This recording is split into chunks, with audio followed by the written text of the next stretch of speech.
Backyard. Backyard. Backyard. Backyard. Today we're going to talk a little bit about some changes that are coming in our industry, some things to, what do you say, Terry? Just ensure the food chain is safe, right? Right. The medical field has always been concerned about building up of resistance to different antibiotics. So starting January 1st, basically the industry is going to have prescriptions to put the antibiotics in their feed. Yep. Yeah, no different than when you need a prescription for something. If there's cattle or hogs or something that has a health challenge, been handled very well, by the feed industry for years, but they just want to put a safeguard in there. So now we'll have somebody like Terry, and Terry will be very involved with our customers getting this paperwork and this prescription to make sure that at the farm we're using the antibiotics correctly, which is we believe our customers have been anyhow, but it's just a safeguard to ensure food safety. Right.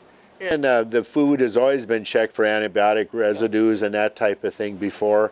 So that's, I guess, just more ensuring, make just more little accountability of where the antibiotics are going and how they're being used, and hopefully being a little more safer with any resistance being built up. Yep.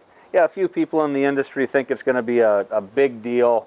And it's not going to be that bad. Do you think, Terry, once we get a system in place? I think you mentioned the key word, paperwork. Yeah. It seems like the government's good about giving that. Yeah, so, going to be a paper trail. And there'll be, the grain elevators will be involved in it, and when they get it to the farmer, mix it in their feed, they're going to have a prescription copy of it. The farmer will have it, as will I. Yeah, and so I believe it's 2 years that we need to keep that history, right?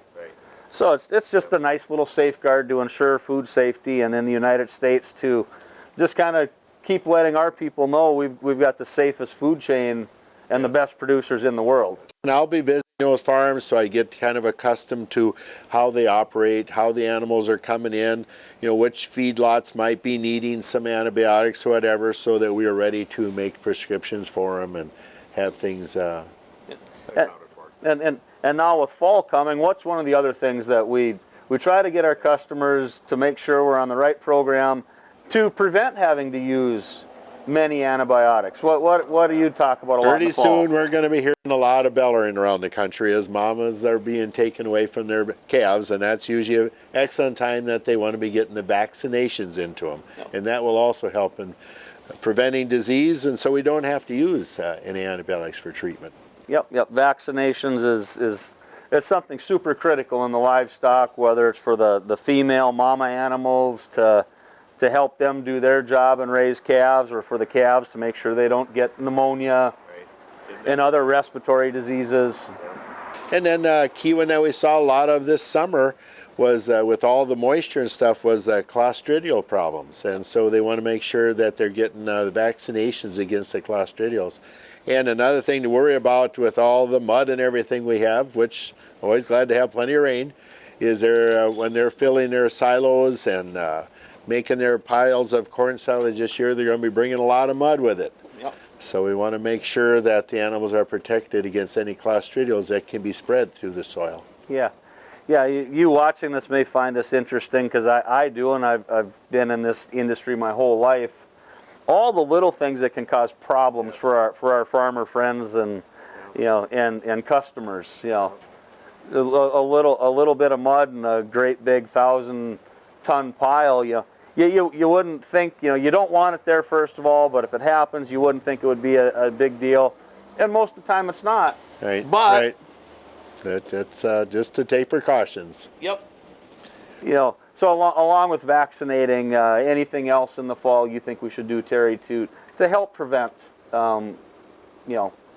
unexpected challenges? And there'll be the calves like that, anything they can do to make that transition a little easier. You want to do all your vaccinating while the calf is still with the mom, so she doesn't have the stress of leaving mom plus getting some vaccinations given to her. So anything we can do to spread that stress out for that calf is going to make it for a healthier calf, and a calf that can withstand any other issues, weather or movement or whatever. Yeah, the things we do nowadays to try to ensure and promote health in advance of having to medicate has changed a lot since you became a vet, hasn't it? Very much so. Yeah, so, you know, I hope you find these topics interesting like we do, and the changes we've seen. And now I give Terry a hard time, as you can see, one of the senior members of the team here. But the changes he's seen, and even the changes I've seen in 25 years as an industry person is amazing. And again, compliment our farmer friends and producers and neighbors for the quality job they do providing us safe and wholesome food. Yes. Again, any questions, come to the backyard, talk to us at J&L, and we will do our best to help you. Thank you very much for your time. Until next time.